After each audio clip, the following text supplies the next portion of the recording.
Video games suck nowadays. Okay. That is a statement that I see everywhere these days, and I feel like it just keeps growing and growing.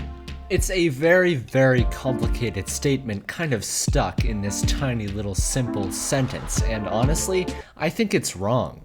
Let's go back to about 2 or 3 years ago. 2017 and 2018 were fantastic years for gaming. Red Dead Redemption 2, Resident Evil 7, Nintendo released Breath of the Wild and Mario Odyssey in the same year. Sony was working overtime. It felt like they couldn't make a single bad game. But I mean, there were still stinkers that came out in that year. It wasn't just good games. You know, Fallout 76 came out in 2018. We can't forget that. These were phenomenal years for gaming, but there were always bad games coming out at the same time.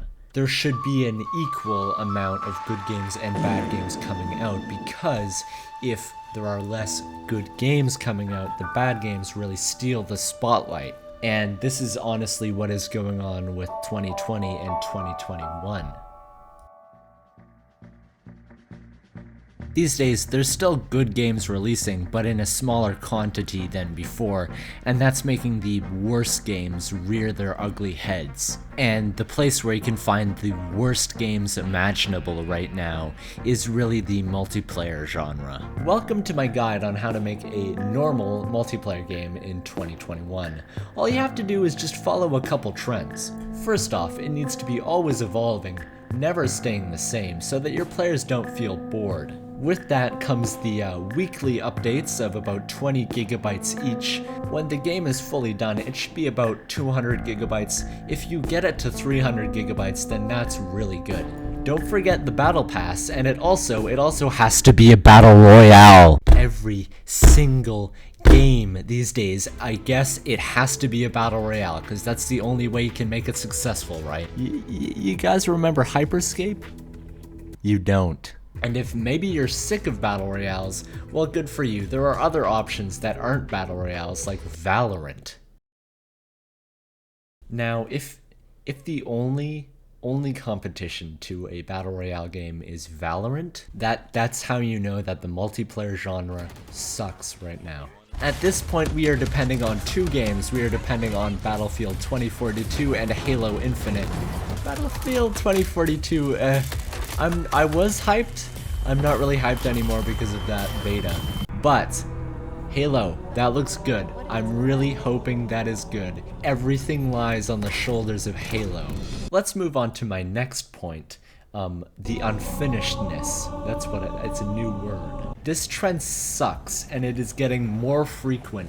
These trailers, they have these flashy things to get people invested. It has a guy going, "Incoming!" with like timed gunshot sounds. A guy pulls back a reload on time to the beat. But when it releases, it is completely a mess. The biggest and most recent example of this is Cyberpunk 2077. Holy mother of God, this game released unfinished. That type of false advertising, it shouldn't be allowed. And we've seen it in other games as well. Anthem, the Avengers game, oh God, these just all so buggy at launch. Look at the Strider moving.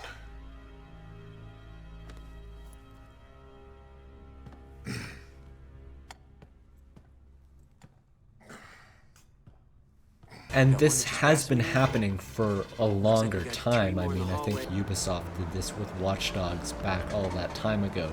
But it has never been happening to this extent, this frequently. These are literal pre-alpha games that are being put out. Okay, so now that we've gotten all that negativity out of the way, we should talk about the actual positive things that have happened in recent memory. Gaming doesn't completely suck now, and I have proof. Resident Evil Village was really fun.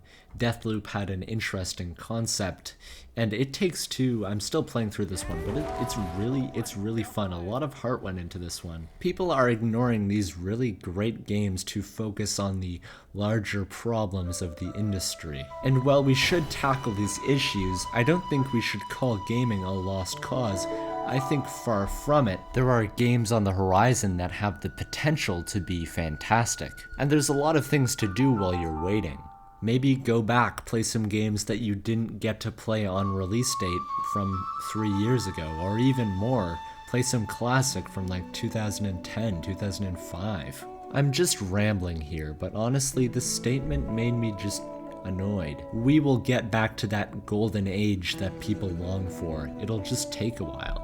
Gaming hasn't stopped being good. You just have to work harder, dig a bit deeper to find these amazing masterpieces that are being released today.